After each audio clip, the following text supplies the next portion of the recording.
شاہ صاحب آپ اس قانون کو کس طرح دیکھتے ہیں؟ مطلب اب تو obviously لگ رہا ہے کہ یہ دم توڑ دے گا لاہور ہائی کورٹ کے بعد، لیکن مطلب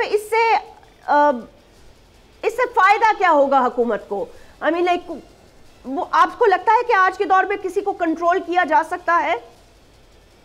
دیکھیں میں خیال نصر اللہ بھائی نے بڑی اچھی بات کی. کیا آپ کے پاس پیکا لاز موجود نہیں ہے؟ کیا آپ کے پاس سائبر کرائم کے لاز موجود نہیں ہے؟ کیا آپ کے پاس لیبل اور سلنڈر کے لاز موجود نہیں ہے؟ کیا پریس جو آپ کے پیمرا کے لاز ہیں وہ نہیں ہے؟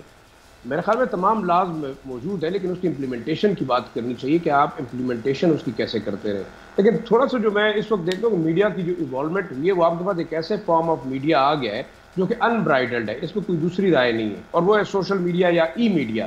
اور آپ اس کی پلاننگ کر نہیں سکے کہ ای میڈیا جب ایوالو ہوگا یا ترقی کرے گا. دیکھیں عرب سپرنگ کے بعد آپ نے دیکھا یہ تمام چیزیں اگر مین سٹریم میڈیا کو کنٹرول کیا گیا، اور دنیا کے اندر ایسا ہوتا ہے، آپ دیکھیں کہ غزہ کے اندر تقریباً تمام international media CNN BBC ABC even تمام کے تمام کنٹرول ہے سوائے الجزیرہ کے جو کہ شاید غزہ کے اوپر رپورٹ کر رہا ہے. باقی آپ کے پاس سوشل میڈیا پلیٹ فارم سے چیزیں آ رہی ہیں. لیکن ہمارے یہاں سب سے جو خطرناک صورتحال ہے وہ یہ ہے کہ ہمیں ہر چیز نیگیٹیولی استعمال کی ہے. اور آپ کے پولیٹیشنز نے اگر دیکھا جائے، آپ جو بھی پارٹی کے کہیں، انہوں نے شاید اپنے پروپیگنڈے کے لیے استعمال کی یا اپنے جو مخالفین ہیں اس کو کاؤنٹر کرنے کے لیے استعمال کی. غلط طریقے سے کی یا ٹھیک طریقے سے کی، وہ میرے خیال میں ایک سب سے اہم نقطہ وہ ہے. دوسرا میں دیکھیں خوف کیا ہے، میں بالکل اوپنلی اگر ہم ڈسکس کریں کہ کیا واقعی جس وقت حکومت ہے اس کو ایک خاص پارٹی سے خوف ہے، PTI سے خوف ہے، یا اس کے جو سوشل میڈیا بریگیڈ ہے اس سے خوف ہے. اسی قسم کا ایک بریگیڈ میرے خیال میں PMLN بھی رن کر رہی ہے، پیپلز پارٹی شاید تھوڑی سی پیچھے رہی. ایون آپ دیکھیں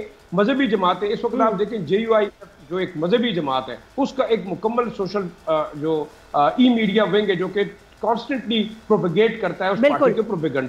لیکن اس کو آپ نے سٹریم لائن کیسے کرنا ہے؟ میں یہ سمجھتا ہوں کہ دیکھیں آپ کے پاس مین سٹریم میڈیا کے اندر ایک ایڈیٹر کا کنسپٹ ہے. نصر اللہ صاحب بیٹھے ہوئے ہیں، آپ ہیں، ہم نے دیکھا ڈان کے زمانے سے لے کے اب یہاں تک آپ کے پاس ایک ایڈیٹر کا کنسپٹ ہے جو کہ فلٹر آؤٹ کرتا ہے چیزوں کو. اب آپ ایک سوشل میڈیا کے اوپر آپ کے انبرائڈلڈ آپ کے پاس ایک ایسا فارم ہے جو کہ کسی کے خلاف کسی وقت بھی استعمال ہو سکتا ہے، اور وہ ہو رہا ہے. اب دیکھیں اس کو آپ کو بڑا ریئلسٹکلی سوچنا ہوگا کہ بہت ساری خبریں آپ کا مین سٹریم میڈیا جو اس وقت بدقسمتی سے وہ فالو کر رہے ہیں آپ کے سوشل میڈیا کے اوپر. آپ کے ہاں ایڈیٹر کا کنسپٹ ایک پروفیشنلزم آہستہ آہستہ جو ہے ختم ہوتا جا رہا ہے. آپ بے شک بات کرتے رہے کہ مین سٹریم میڈیا بڑا رسپانسبل ہے، لیکن میں یہ سمجھتا ہوں کہ 30 سے 14 ایون 50% آپ کا مین سٹریم میڈیا ڈرا کرتا ہے اپنی خبروں کو فرام دا سوشل میڈیا. آسان ہو گیا ہے، صحیح influence of the social media, آپ ٹھیک کہہ رہے ہیں. ہاں جرنلسٹک آپ نے ایک جو پورا ایک ہیرارکی تھی وہ ختم ہو گئی ہے. آپ کیا ہے کہ ایڈیٹر کا کنسپٹ تھا، ڈپٹی ایڈیٹر تھا، پھر آپ کے ریجنل ایڈیٹرز ہوتے تھے، انویسٹیگیشن تھی، انویسٹیگیٹو جرنلزم تھی، ختم ہو گیا. اب آپ ایک موبائل کے اوپر چلتے ہیں، آپ ایک بٹن کے اوپر چلتے ہیں، واٹس ایپ کے اوپر چلتے ہیں، بڑا ایزی ہے. اب آپ دیکھیں مین سٹریم میڈیا کو دیکھتے کتنے لوگ ہیں. سبسکرائب کریں اور بیل دبائیں تاکہ کوئی خبر رہ نہ جائے.